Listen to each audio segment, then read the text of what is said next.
Now what'd you guys think of the movie? I don't think you can hear them. It's something like there's only like this like 4 foot microphone here, but they were Hmm. clapping.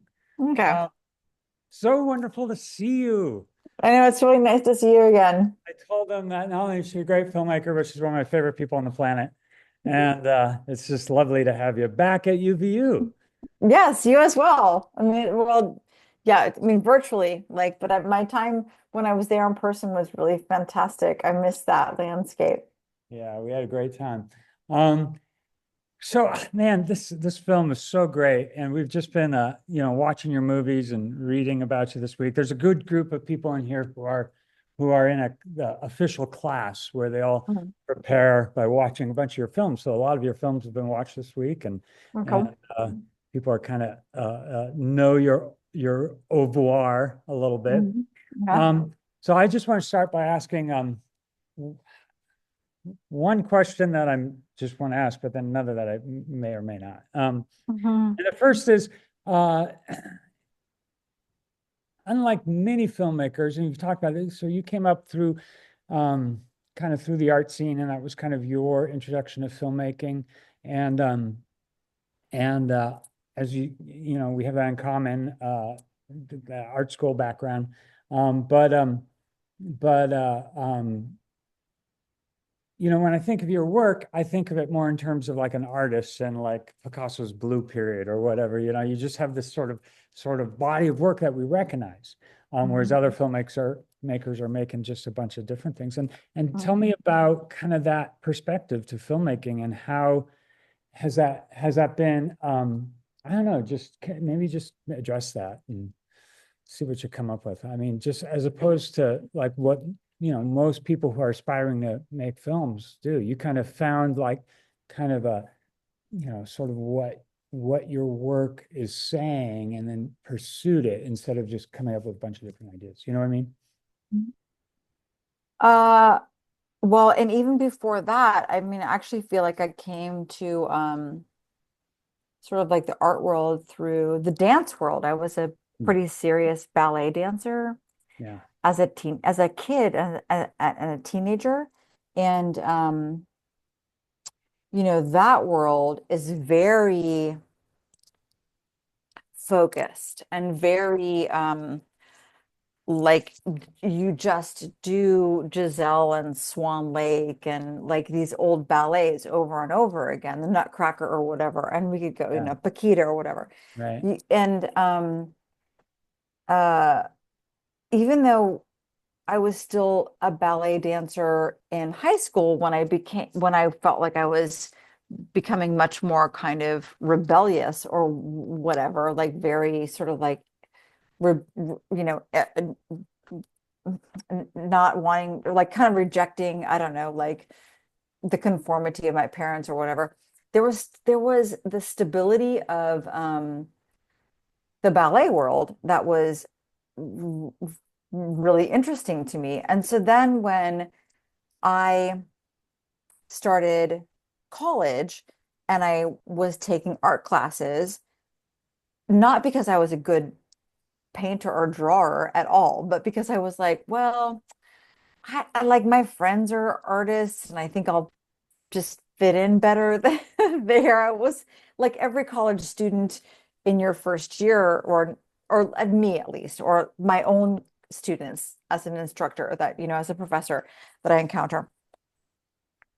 You're feeling things out. And so I landed in the art department and I was still looking for a little bit of that discipline or focus, that I had found in dance.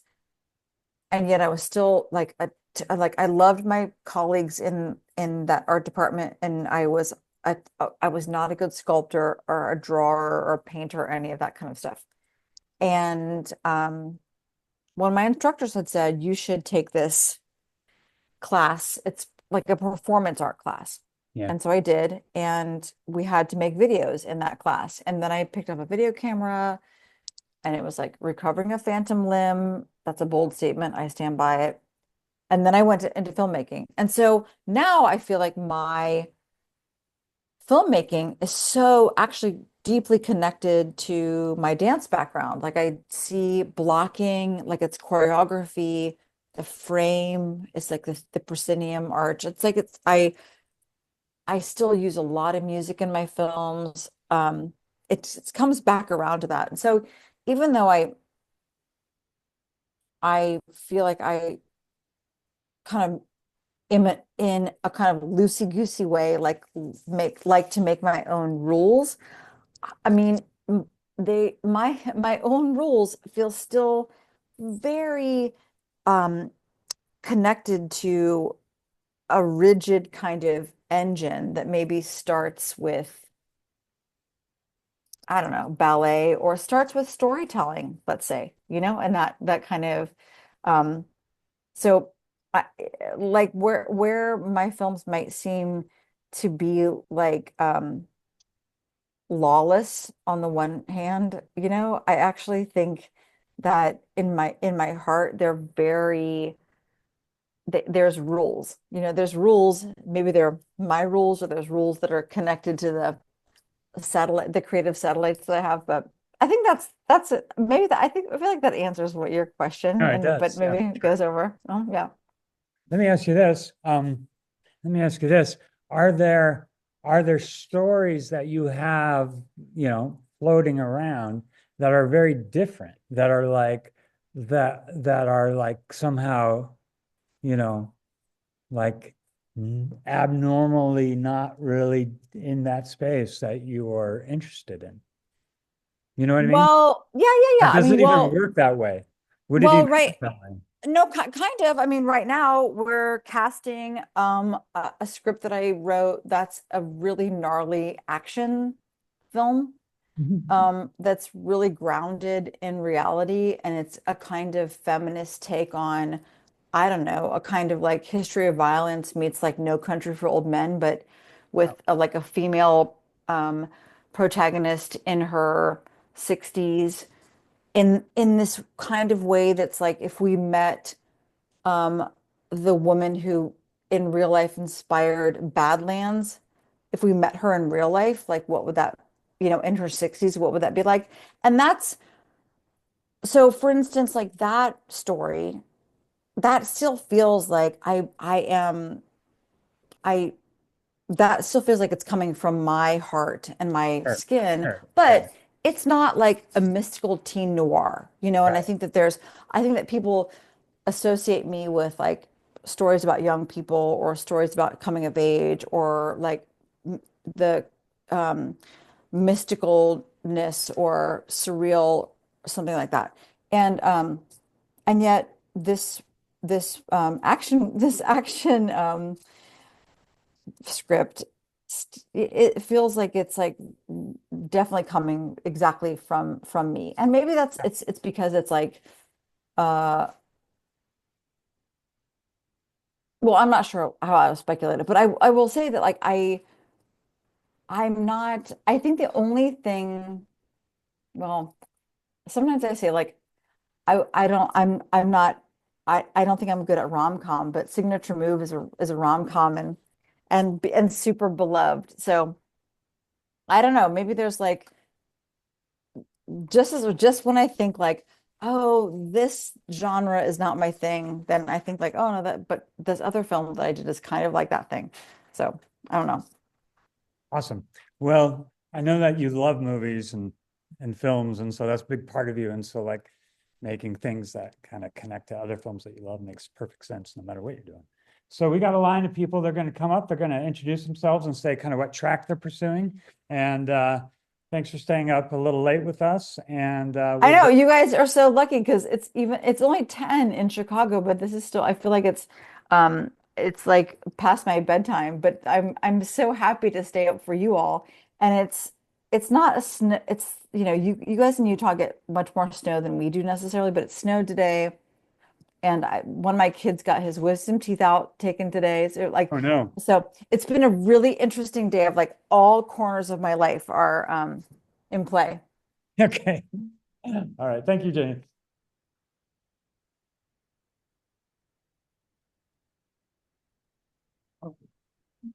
Hi, Jenny. Hi. My name is Zach, and I'm hoping to pursue the post-production track. And my question for you is, I really enjoyed the cool and unique visual style of this film, Mhm. and I was just wondering what other filmmakers or projects inspired your visual style. Well, I always get compared to both David Lynch and David Cronenberg. Rest in peace, David Lynch.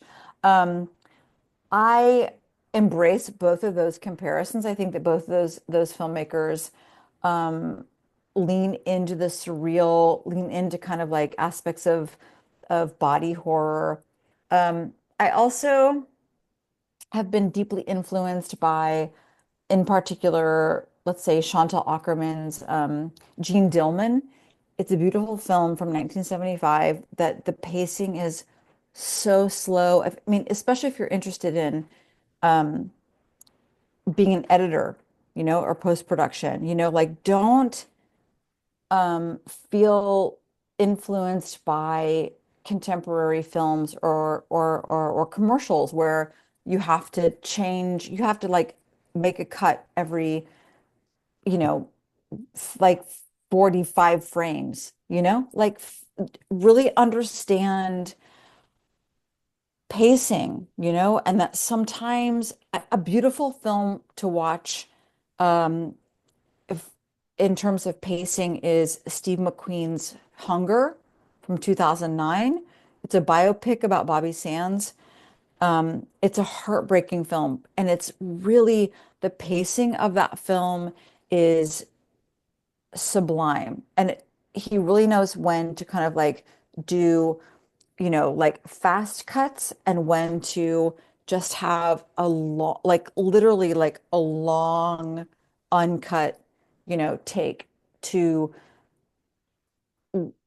let an audience know, like sit with this moment, feel this moment. Um, so those are some examples of films I like. Well, thank you so much, and thank you for the advice. It was nice meeting you. You too.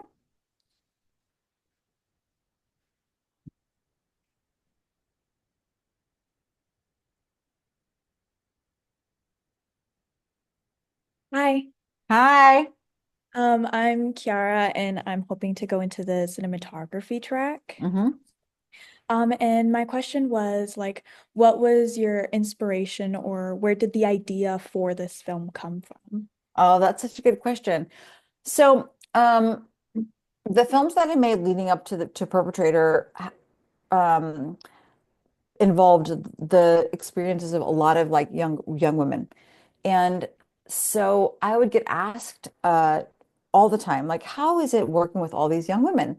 And I would say, great, I loved it. And then I realized after many, many times getting asked that question, that there were a lot of people who had this thought that coming onto a film set where there was like 20 teenage girls was like their worst nightmare, you know?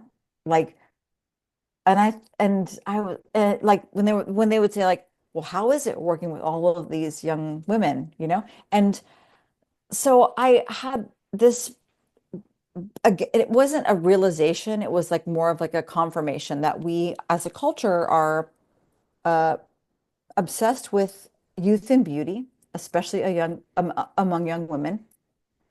But at the same time, we are a culture that is, we kind of do everything that we can to disrupt the evolution of, young women. And so I wanted to to make a film that really was about this idea of um, this kind of wild and out of control girl who really becomes wild and out of control. Because I think there's a lot of people who talk about young women like, well, she's wild and out of control, as like not in a complimentary way, but in disparaging way, And so when young women who have agency over their lives are said to be wild and out of control, when really they're just kind of living their life.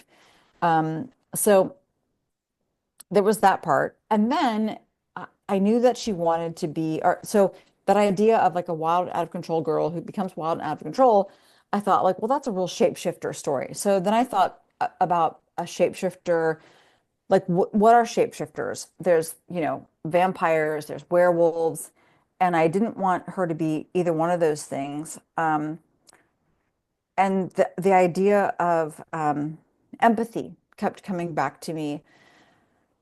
Uh, I mean, it's coming back to me, right this minute. I mean, without being maybe too political, with the kind of current sort of administration, I feel like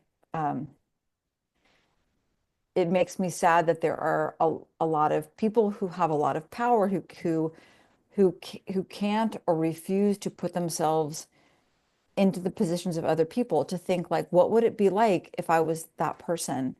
And to then initiate legislation or laws around, someone who doesn't look like them, or someone who doesn't, who didn't grow up like them. Anyway, so the combination of like a girl who inherits a superpower, and her superpower is empathy. I just thought like that feels like the right thing for right now. Like that's the kind of like girl superhero that I want. And we shot this film in 2022. It came out in 2023. We're in 2025, and my God, like we need Johnny right now more than ever. Where is our like our girl superhero whose superpower is empathy, you know? We have to we have to find that in ourselves, I think, right now. Thank you. Mhm.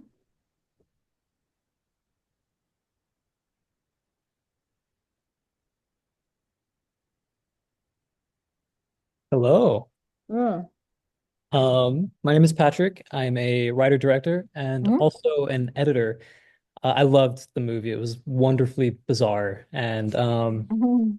I could pick your brain for hours. But I think the question I'm really dying to ask right now is, how do you navigate approaching a film like this as a director with an editor when it is so kind of like you said, lawless in some Mhm. ways? Mhm. How do you approach a cut when you use so many abstract types of methods to kind of put it together? I noticed a lot of jump cuts in the beginning and Mhm. just a lot of really interesting techniques and choices, and I'm really curious about how you approach that. Yeah, that's a great question. So, on the one hand, like so much of the weirdness is actually in the script.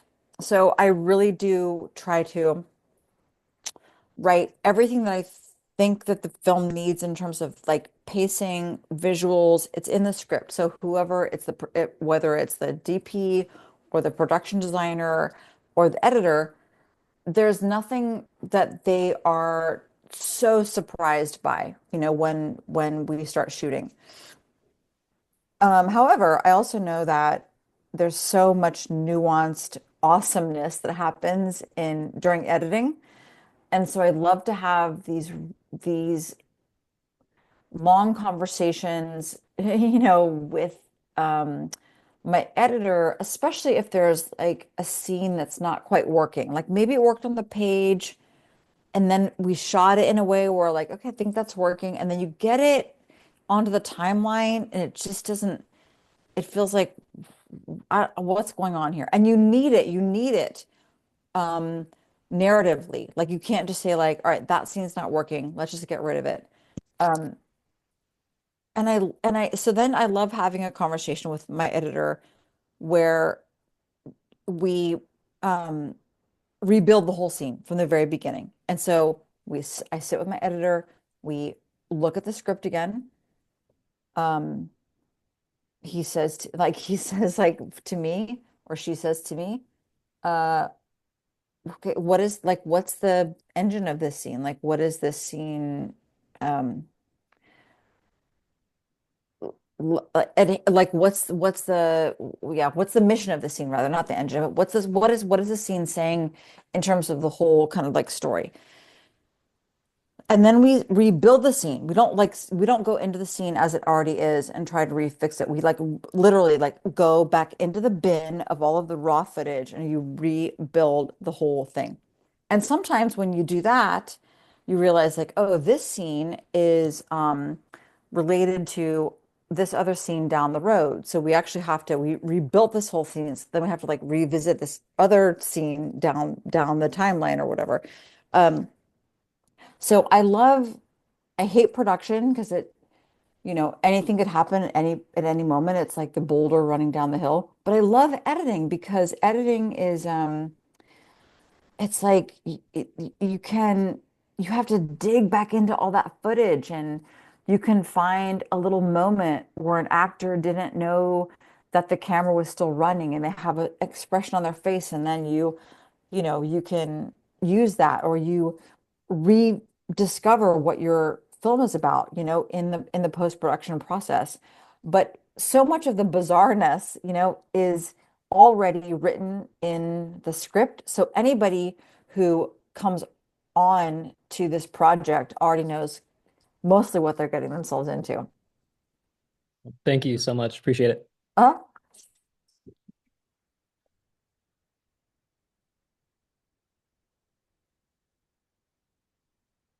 Hey, my name is Bryson. I'm in the post-production track. mhm. My question for you is just, as the director of this film, what was your biggest challenge that you faced? And then how were you able to kind of get past that? Let's see. So you're like post like you're an editor or what do you do in post? Yeah, an editor. Okay. Um, I actually think that part of the biggest challenge in this film was like navigating this project with my editor. Mhm. And so, I think, obviously, I mean, when an editor comes onto a project, you want an editor who has a vision, who really is not just kind of like, yeah, I can make the cuts, like I'm a wizard at making cuts. I can do whatever you want. You want an editor who is really invested in the story and the characters and the kind of like aura of the project, you know?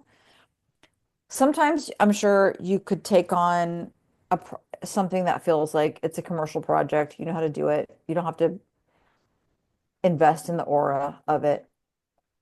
But if it's something like a feature-length film, then you should take on projects where you feel like you can with all of your like your soul, your heart, can sew yourself into um the aura of that film so that when there's a moment in the in the post-production, the edit that's not working, um it's not about kind of like, well, maybe we need to go to all, like hard cuts, or let's get rid of all the cross dissolves. It's not that. You have to step back and ask the director, like I was saying to the previous student, well, what is this scene about? What is this scene about? And like what is the heart of the scene? Not just kind of like, well, they break up, it's a breakup, whatever. Or like uh but like what is so that you as the editor can go back into the footage and connect your heart to the footage. I mean, I really believe that filmmaking is about art and about our life experiences. And I'm not saying that as like like someone who doesn't want to make money as a filmmaker. It's like if like you have to go into a project like invested in it. So I would say that for you, like, and so I would say like for me the like with Perpetrator, there were times when I, my editor, there were just scenes that he was like, I don't get it. I don't understand. I don't get it. And that sense of that, even in whether we're talking about like a film or something else, also that term, like, I don't get it, it feels like it's also really dismissive, just like it means like, I don't care. I don't care about it. Um, so I had to have these conversations with him where I was like, all right, I have to see, he still has to cut the scene. So I have to make him get it, or I have to make him care about it. So then we would have these conversations where he was like, oh, all right, okay, no, I think I get it. All right, I'm getting there, I'm getting it. And then he would recut it, and I was like, okay, there we are. So I think that the post-production process is a lot about finding whatever is that language that you have with the director or the producers, finding that synchronicity, being able to talk to your director, understanding what they want out of a scene. Do they want melancholy? Do they want is it a joke? Is it a funny scene? And then you have to dig back into the footage and figure out how to, craft that onto the timeline and make that happen. Thank you. Mhm. God, you guys, these are hard questions. At 10:17. Your son had his wisdom teeth pulled. No, I didn't have my wisdom teeth pulled. My son did, but he's fine now. Hey, what's up? My name is Ransom, and I'm majoring in cinema with Your name is Ransom? yeah, yeah. That's a good name. It's all good. I got a cool mother. Don't even fret. What's your last name? It's weird. It's kind of weird. Your last name is Weir? Weir. Weir. That's Weir. That's a good name. I got a weird name, period. There you go. Carry on. Back to one. So I'm just wondering, what is the most effective way to secure finding funds in the beginning of the film production? I guess you said you're not the biggest fan of producing, but I may be assuming, but that's just what I overheard. But what's the best way? To get money? Get money for film in the beginning. Ooh, I mean, I think you got to start. Well, you're a student right now still, right? Yes. Okay. So you have access to gear, right? Yep. People. Yep. I mean, that's all you need. Gear, people. So like like make films your ass off, or like work your ass off, like while you're still there, because you have like everything that actually costs all the money, which is like the gear and the people, and that's kind of time and the ideas. So that's one thing I would just say, like, take advantage of all of the stuff that you have access to while you're still a student, and all the people that you have access to while you're still a student, and literally also, film festivals. Like, there are so many film festivals, big film festivals, who, student films can apply for free, whatever. It's like, take advantage of all that stuff. And then, I mean, I think it depends on, um, I think it's really good to kind of like work from the budget backwards. So if you have $100, let's just say that. Okay. Like, and you're like, okay, I want to make a film. I have $100. Work back from that budget.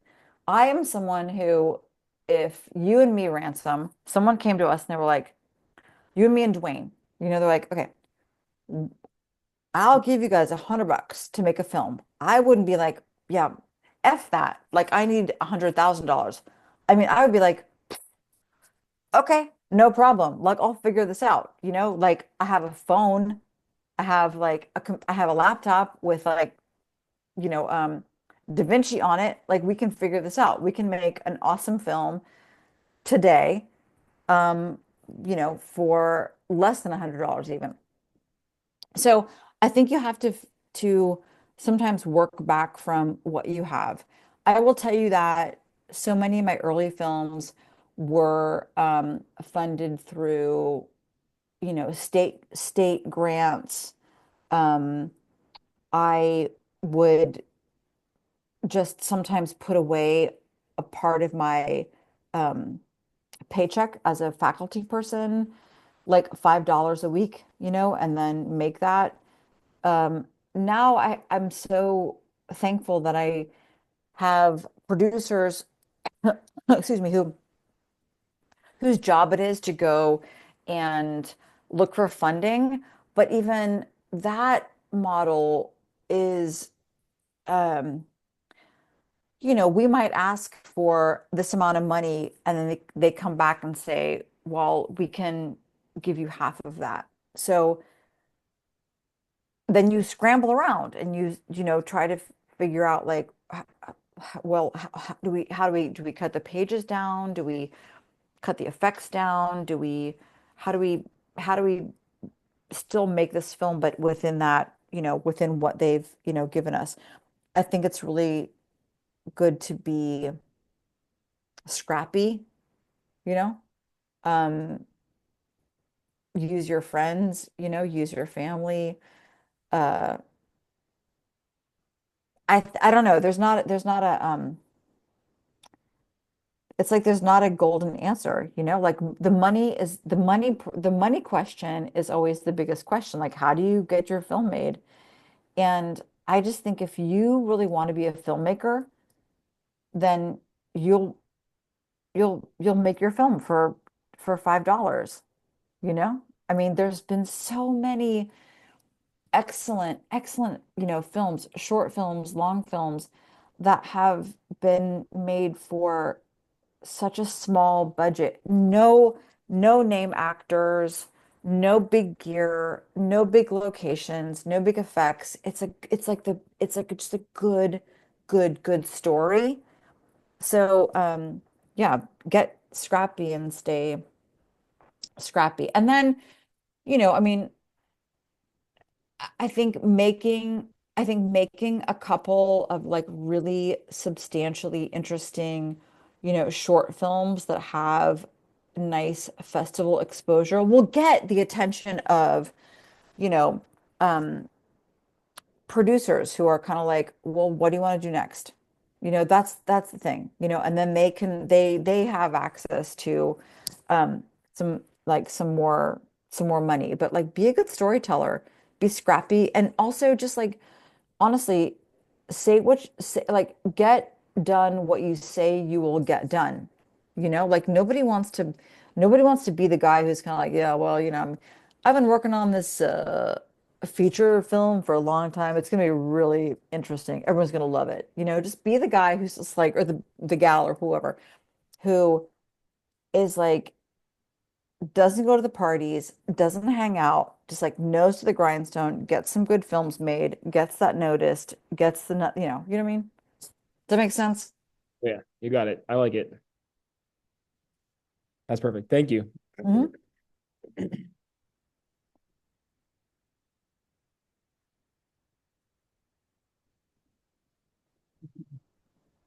Hi, my name is Chris, and I'm in editing and like visual effects. Mhm. Um, my question is, how do you go about preparing to shoot some of these really intense and abstract scenes, and then Mhm. editing it into something that's very visually stimulating? Mm. So I think with Perpetrator in particular, knowing that you're kind of like a VFX guy, so some of her like Johnny's like face changing stuff, we worked with a company, very small company. I mean, it's like like 5 people whose specialty is like deep fakes. So they were doing like a bunch of deep fakes.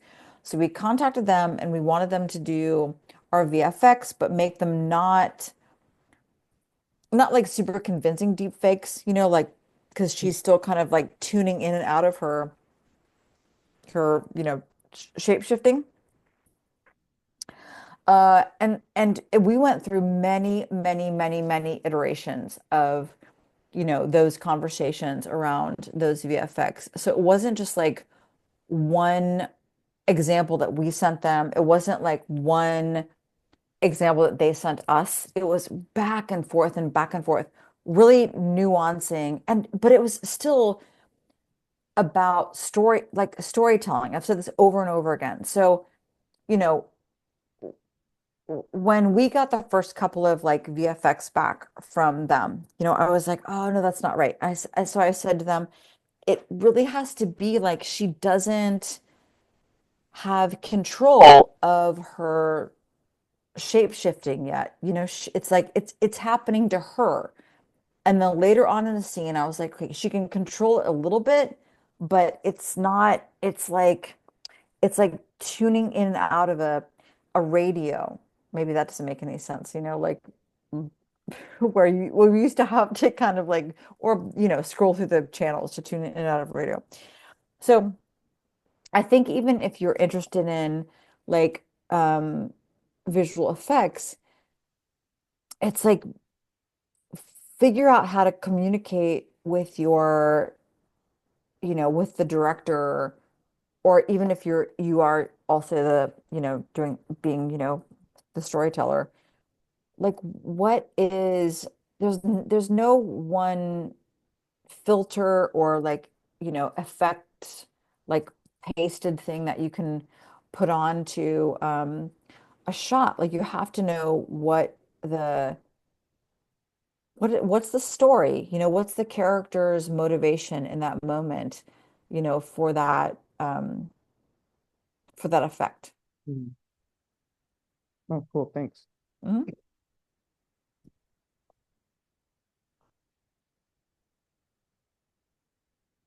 Hello, my name is Aiden. I'm in music video production. I just wanted to say that I loved the lipstick scene. Like that scene Uh-huh. when, she stole all that stuff and um, she has to eat the lipstick. I just wanted to see like what was like I guess, like what was that scene for you and Mhm. like how was it filming it? Oh, I love that scene. I'm so glad that you brought that up. So that scene was about this kind of like that sort of like the Hildy character, the Elisa Silverstone character, recognizing that exposing Johnny for like the kind of theft, the kleptomaniac that she was, the thief that she was, right? Um and punishing her, on some level, being kind of like pick something and eat it. And she could have picked, the dollar bill, the mirror, whatever. It's like, and none of those things would have been good to eat. Right, right. Um, and yeah, I liked this idea of this kind of like the lipstick, like a red lipstick turning into a food, turning into the blood. That felt really productive. Hmm. And that scene was super fun to shoot, mostly because the woman who made all the props had to make edible lipstick. So she had to make like 10 edible lipsticks because we did that scene a bunch of times. And so it was like a lipstick made out of like, like kind of edible red dye plus like cocoa powder and like coconut oil. I think that's what she did. That so that like Kaya could put it on and then eat it. Like she could eat it if she wanted to. I don't think she swallowed any of that stuff. It was many, many takes of that. Right. Um, but that scene was really super fun to shoot also because then it was that synchronicity with Alicia's character who didn't eat lipstick but also starts to have like her own mouth is bloody. Hmm.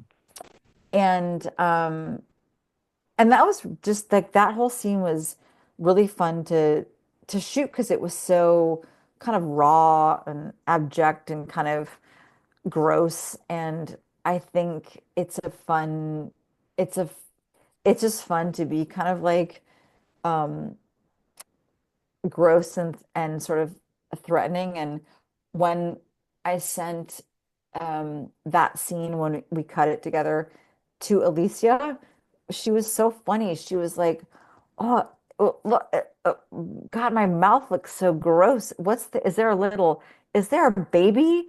Is there like a little baby in my mouth?" I mean, she said something so funny that was like, no, I mean, what? No, it's just your teeth are gross or whatever.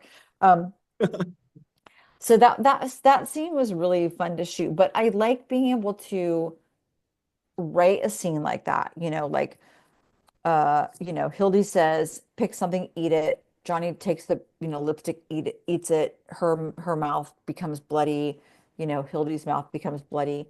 And Mhm. then you have to sort of sit down with the production designer and the art department and the prop master to sort of feel like, okay, how are we going to do this? Like, what does that really look like? And then, and then when Amanda, my prop master, was like, I made edible lipstick, kind of like, wow, awesome. It's so it's such a I, you can like write anything, write the most fantastic moment that you want, and then surround yourself with people who are like, I don't know how to do that.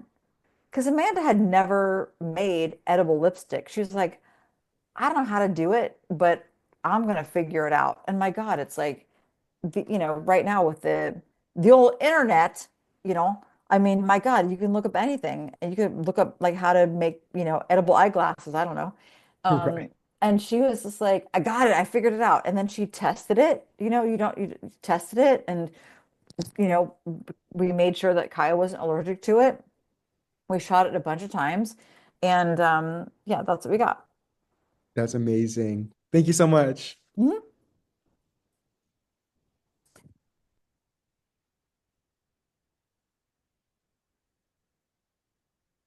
You Hey, guys, me this is again. like the smartest class on the planet. You guys have such good Aren't they questions. amazing? Aren't they Mhm. amazing? Hey, we're going to let you go, but I have one more question. If you could just address casting the students, that would be great. I'm just curious to know. And Like also, cat. I could sit here and talk to you for hours and hours. And next time we see each other, I hope you I have, know. Well, I like that we both have like it's winter there, it's winter here. We yeah, both have like our hat and our we're dressed glass the and our same. we're like the same I person. know. Um, We're casting kind of the weirdly dressed the same. So, I love it. yeah, Like casting the acting students who are in the film or yeah, the students. Yeah, your young um people.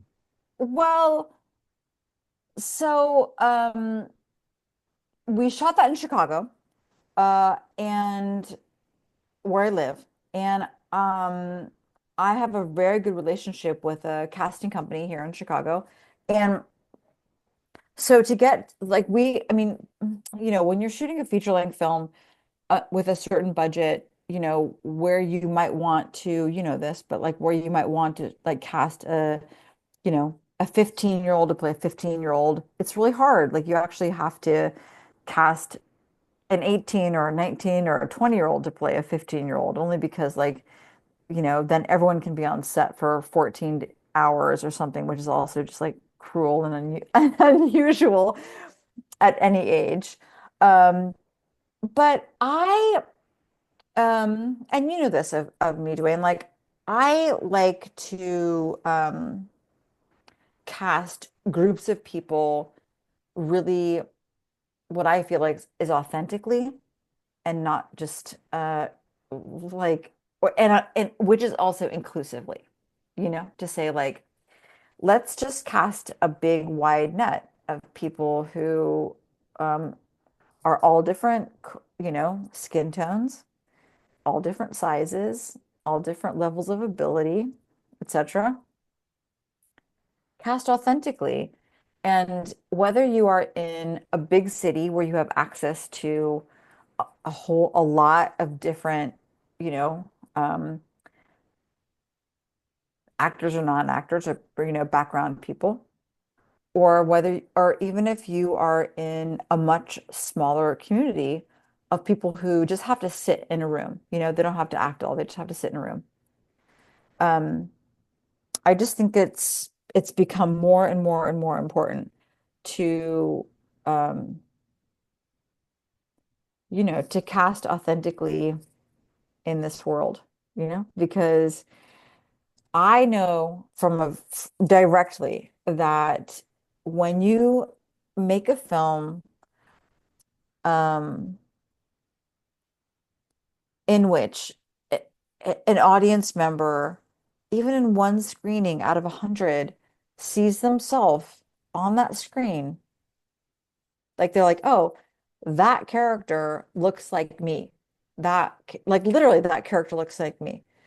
Um, that you have, that's the whole point, of just like storytelling and filmmaking, and it is that can be such a profoundly like transformative moment for that audience member. We talked about we know at some point, I think we were talking doing another one of these, but with Signature Move, which is a film about a Muslim woman who falls in love with a Mexican woman one hot summer in Chicago. And we toured that film around all over the globe, really. And it was just, I could not have predicted how um, meaningful it was to see an audience of people who looked like, our characters, who just being able to see themselves, on that screen, that felt really important. So anytime that any of your students have, or, any filmmaker has an opportunity to like, cast a group of people, like just, I don't know, get wide, get wider. And, with Johnny, or even like, or casting this film, um, we cast this film sort of like starting kind of in 2020. I mean, it took a long time to kind of like make this thing go on, as we all know. Like everything stopped in 2020. It was still slow in 2021. You know how that always goes. So we shot this film. We shot Perpetrator in the spring of like almost 3 years ago, 2022, here in Chicago. And when we cast Kaya McKiernan, who plays Johnny, I knew that we had an opportunity, for instance, to be very interesting with like the people who were her parents. And so I liked the idea of um the mother, who's Melanie Libbard, this woman of color who was hiding in her shape-shifting abilities in the body of this white guy, Tim Hopper. And even like Alicia Silverstone at some point was like, well, she was trying to kind of figure out the kind of matrix of the relationships. And I was like, I mean, you guys are all kind of shape shifters, and immortals or something like that. We can figure this out. Or that's if someone asks about that part, then we've done the story wrong. So that feels like that's not always the thing that's like the first thing that people sort of notice about the story, but it was a very like once we cast Kaya, then and anchored the whole rest of the story sort of like around that, it felt like casting the peripheral, characters, like the students, had to be as, I don't know, as interesting, as authentic, I guess. I always like to say that, as authentic. Well, you hit it out of the park, and it was just fabulous talking to you. And thank you so much for taking the time. And please get a good night's sleep. And thanks. It's great again seeing you. Oh, so good to see you. I gotta get out Everyone, there. wave your hands because you can't really hear clapping. So great to see you. And hopefully we can get back together soon. Yeah, I would love that. I would love that. Bye-bye. Okay. Good night. Bye, everybody. Good night. Have a great, make good films. Go Make good forth. films. Make good films. Tell excellent stories. Yes. We'll see ya. Bye.